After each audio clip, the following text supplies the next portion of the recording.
Pemirsa, diskusi kembali kami lanjutkan. Saya akan langsung ke Pak Budi. Artinya untuk kasus ini next step ataupun langkah berikutnya pengembangan kasusnya akan seperti apa, Pak Budi?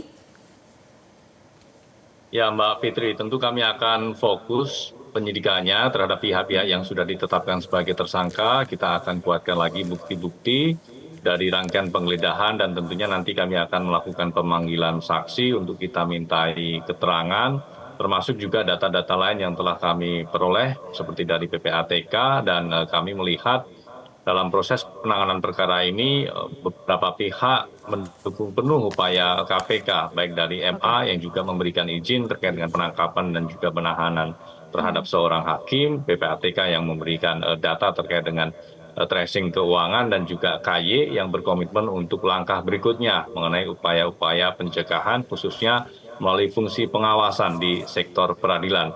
Dan untuk masyarakat, sekali lagi kami menyampaikan apresiasi dan terima kasih. Ini menjadi kontribusi konkret terhadap pemberantasan korupsi, dan jangan ragu jika memang mengetahui adanya dugaan tindak pidana korupsi yang diketahui di lingkungan rekan-rekan, silakan dapat melaporkan secara langsung ke KPK. Kami akan proses, kami akan tindak lanjuti. Baik, kita ke Prof. Binsar, ringkas saja Prof. Binsar, setelah kesejahteraan ditingkatkan artinya pendekatan seperti apa yang harus diperkuat terutama untuk menunjang integritas hakim itu sendiri? Iya, untuk mencegah jangan sampai terjadi keserakahan individualistis tadi. Ini hakimnya pertama harus saya katakan tolong seluruh Indonesia perkuat iman, ya, dan takut akan Tuhan.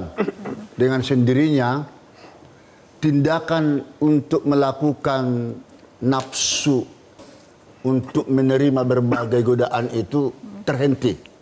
Sedangkan secara lembaga, kiranya pihak pengawasan internal dari Mahkamah Agung maupun dari Komisi Judisial, mohon maaf ini tanpa menggurui, diperketatlah, jangan dilonggarkan, beri sanksi tegas apabila tidak melaksanakan Perma nomor 8 tahun 2016 dan maklumat Ketua Mahkamah Agung nomor 1 tahun 2017 itu. Itu harus dilaksanakan secara murni dan konsekuen. Terima kasih. Baik, Prof. Binsar. Pak Abdullah sendiri pertanyaannya sama dari Komisi 3 DPR RI seperti apa? Kalau Komisi 3 DPR RI yang pertama SOP-nya lah. SOP pengawasannya harus benar-benar dijalankan. Kedua, meritokrasinya. Pengangkatan atau mutasi yang memang hakim-hakim yang berprestasi.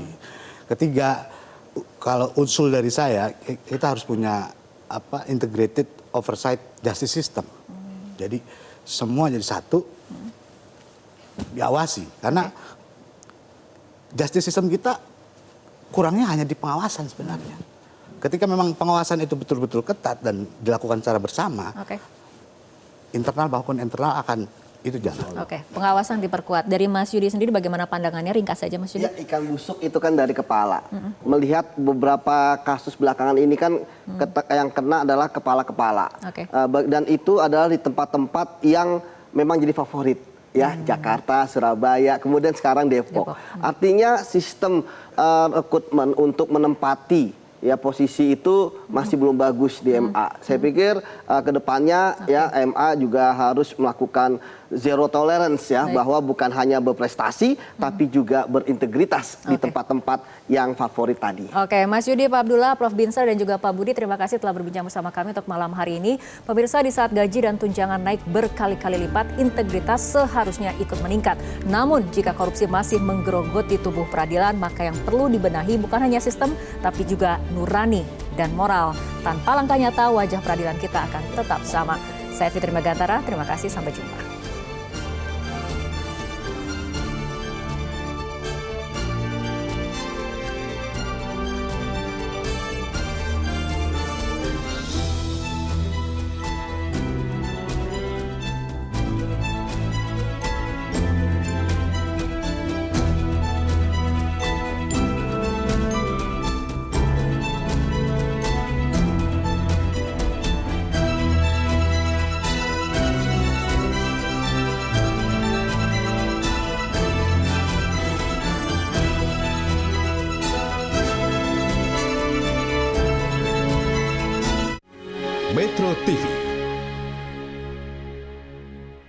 Jelajahi cara baru mendapatkan informasi. Download Metro TV Extend sekarang.